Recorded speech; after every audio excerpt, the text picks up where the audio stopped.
Hello everyone, this is Caleb Simpson here from ZeldaDungeon.net, and this time around we're going to be taking a look at The Legend of Zelda Spirit Tracks for the Nintendo DS. This game is a direct sequel to Phantom Hourglass, which came out in 2007, also for the Nintendo DS. Phantom Hourglass had a lot of innovative features and a totally new control scheme to the Zelda universe, which made the game very unique. It was a good game, though a little on the easy side. As with any gaming company, Nintendo is always trying to find new ways to improve on what they've done in the past. If they come up with a good idea but they can't find a way to implement it into the game they're currently working on, they'll just put it on the shelf for later in the hopes that they can use it in a different game down the road. As is usually the case with any sequel, Spirit Tracks in a lot of ways is a more refined version of what Nintendo had accomplished with Phantom Hourglass. Using the same game engine, it's a new spin on a previous formula with more bells and whistles this time around, taking some of the same gameplay mechanics and presenting it in a new way, as well as adding a bunch of new ideas as well. Spirit Tracks was released in December of 2009, just in time for the holidays, and a lot of you watching this right now may have fond memories of sitting around Christmas morning with a DS in your hand and an awesome adventure at your fingertips. So welcome one and all to Zelda Dungeon's video walkthrough, where I will show you how to complete every dungeon, side quest, get all of the items, heart containers, rabbits, stamps, and all of the other collectibles that you can gather throughout this adventure. In case it wasn't obvious already, the bar at the top of the screen can be used to navigate through chapters and quickly find what you're looking for. Meanwhile, the bar directly below that shows what's happening within each individual video, letting you know exactly when and where I get everything, making it very easy to follow along with, or you can just skip straight to the place where you need help. Now, the right sidebar usually shows the top DS screen, but occasionally I will cover it up to display helpful information such as the collectibles, enemies, bosses, tips, trivia, and such, and more of the like as I explain things as I go. After creating a game file, you will then witness the prologue in the form of several slides. In traditional Zelda fashion, it's nice and vague. Woo! We'll then see the author of those same slides, who is none other than Nico. Oh, happy day! This balding dude with the cane was a minor character in The Wind Waker, and an even minorer character in Phantom Hourglass. You can see his portrait in the background showing his appearance back in the day. You may recognize it. Now, Nico is a little annoyed at Link, our protagonist, the kid sitting on the floor, who is not paying attention to his story. I find it interesting that he's concerned because this story might be the only thing that proves he existed. I don't really understand what he's talking about, other than maybe the fact that he's the author guy person. Or is he referring to something more? Seems like they're kind of implying something. But in other news, in most of the games in the Zelda series, Link is actually made out to be somebody who's looked up to, or at least respected. Now, this is especially true for sequels like Majora's Mask and Link's Awakening and the Oracle games, because even though people don't really know him in a lot of those games, Link is confident in his abilities due to his previous adventures in games that came before those particular titles, so that comes out in the character interactions. They're all kind of like, whoa, you're a hero, aren't you? Or something. So in some of the more recent games, though, Nintendo has been on the cake of kind of portraying Link as a lazy kid who can't do anything right, and I assume the reason for this is because they really want to give you that contrast of character interactions throughout the game, trying to prove them wrong and make you feel accomplished once you've earned their respect. It's kind of a different little spin on it, but I think it's a nice little way to tell that story. As you just witnessed at the beginning of this game, Link is portrayed as ignorant, lazy, and short-sighted. Alfonso is a pretty cool guy, and we'll meet up with him again here in a moment. He just informed us that we're heading to the castle today for our graduation, and to meet up with none other than Princess Zelda to receive our engineer certificate. So Nico will then explain the basics of controlling our character. Basically, use the stylus for just about everything. Place the stylus on the screen, and Link will then walk in that direction. The further away you hold it, the faster he runs. Takes a little getting used to, but it's nice. You can tap on objects like these jars to pick them up, tap elsewhere to toss the jar, or you can tap and hold the stylus to make Link walk in general. So this is important because later we need to carry items across big areas. Go ahead and leave the building by going out the door to the south, and let me quickly comment on the fact that for whatever reason, during the whole localization process, Nintendo has different names for characters and locations between the USA release and the European release. Why, I have no idea. They're both in English, but whatever. But to help avoid confusion for this walkthrough and making it more accessible to a wider group of people, I will be saying both of the names for characters and places that have them. That being said, welcome one and all to Aboda Village / Outset Village. An obvious reference to the starting island in The Wind Waker. You can tap on people to speak with them. Do so, and this little girl will then ask you to remove the rocks blocking the entrance to this house. Those aren't rocks, those are boulders! They're as big as we are. Time for an eye test, little girl. Tap the rocks and tap elsewhere to throw them. You may even find some rupees while you're at it. Afterwards, go talk to her again, and she'll thank you by giving you 20 rupees. Incentive to complete the training area, yeah! For more incentive, head north. This kid is the brother that she mentioned, the same one who placed the rocks in front of the doorway. Chat with him and he'll whine about you graduating, since obviously you couldn't be capable of driving a train because you can't do somersaults. How are those similar at all? As per his instructions, you want to double tap on the screen to roll. This gives you a quick boost in speed and is technically the fastest way to travel over land. Roll into the tree like he told us to, and this makes the beehive fall down. Poop. The boy makes fun of us for falling for that stupid trick, and then he goes on to give us clues about how to outrun the bees. Option number 1, jump in the water and take half a heart of damage. No good. Option number 2, run around for about 15 seconds or longer until they leave you alone. Option number 3, which he did not mention, enter a building and then leave the building. Ha! Abuse of the system. I love it. This makes the enemies disappear. This is the fastest way to take care of them, as well as the least dangerous.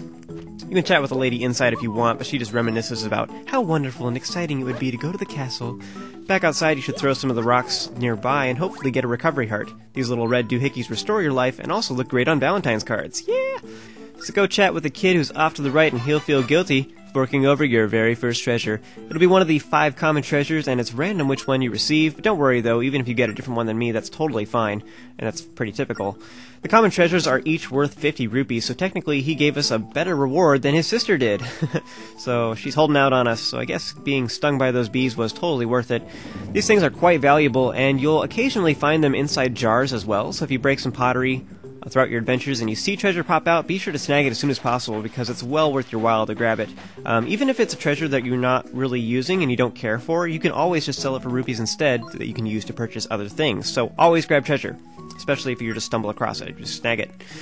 At long last, you want to head up the steps and meet up with Alfonso, who brings the train out of his house. What an odd arrangement. He basically lives in a garage with a vehicle taking up most of the room, considering the size of the house. Anyway, he just reiterates what he told you earlier and tells you to climb aboard. It's time to go meet up with that princess. Of course, he wants to go over the basics of conducting the train, and he has a little test for us.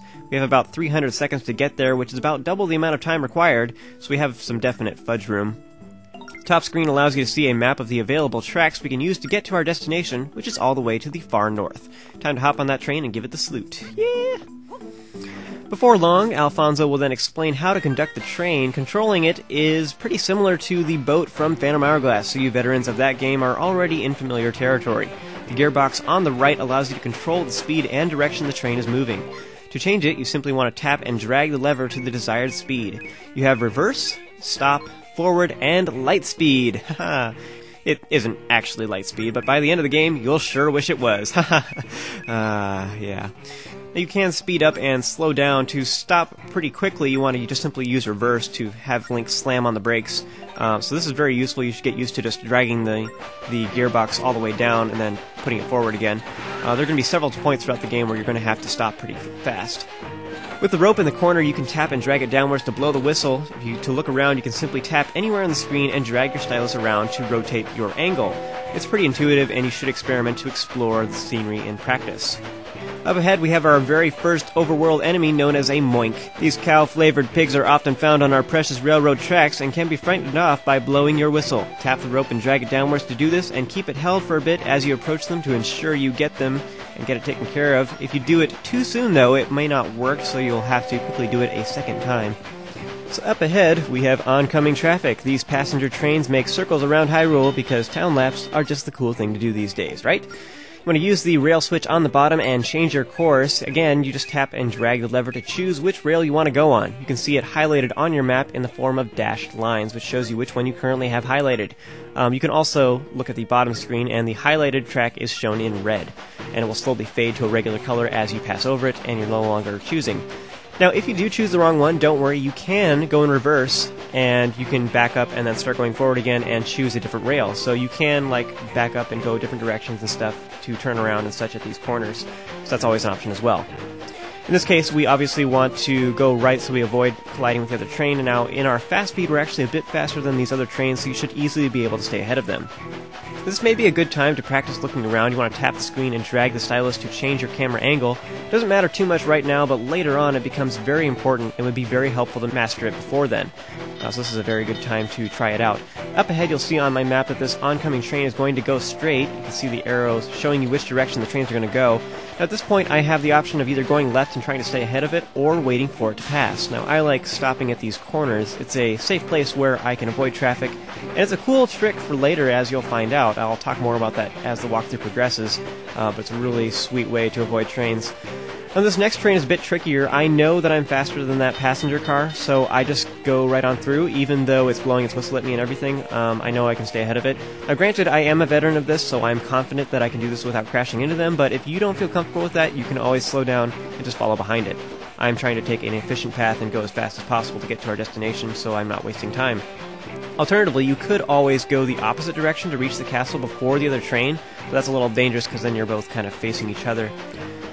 As we near the castle, Alfonso points out the Tower of Spirits in the top right corner of the map, and then encourages us to continue on to the castle. That's kind of a mean thing to do, like, hey, check this out, haha, just kidding, just keep doing what you're doing, ha ha ha, yeah, love you too, bro.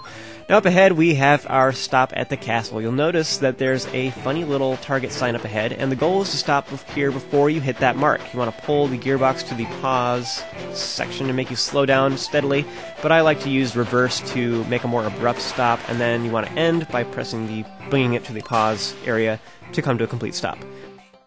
So once we arrive, Alfonso goes on to verbally pat us on the back, saying that because we look good handling the train, that obviously makes us a good engineer. What? Like some mentor you are? That's a terrible piece of advice.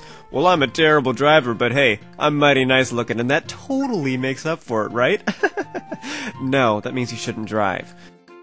Alfonso encourages us to continue on to the castle for the graduation ceremony. Notice that he doesn't actually say our looks will help us there at all. Conducting a train, it's all about the hair, baby. But impressing the princess of the entire kingdom, you better have studied hard. What? This guy here rambles a bit about conductors, then proceeds to ask if you know anything about the origins of the spirit tracks. You can optionally tell him about Nico's story from the prologue, and he totally doesn't believe you. You know, because you just totally made that up. Yeah, well, eat jar. Now this sign here in the middle talks about prize postcards. You can check it out if you want. I just want to point it out because prize postcards are awesome. There's not much else you can do in Castletown at the moment, so you want to head north and you'll find a bouncing red postbox, of course. And then when it's bouncing like that, that also means that you have a letter, by the way. Now as you get close, you'll then meet up with the postman. He totally walks around and makes noises like a train, which is pretty humorous.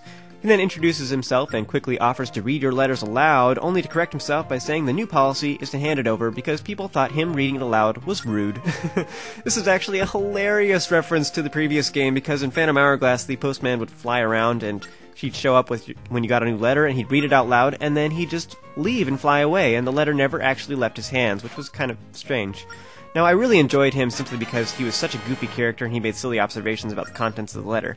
This guy here actually looks very similar, so he's probably a descendant of the other one, though he does lack the wings. Maybe he just didn't drink enough Red Bull this morning, but whatever. To read the letters, you want to tap the menu button, then go to the collection screen, and then tap the letters, then select the one you want to read. This first one is unimportant, they're just trying to make sure you understand how the system works.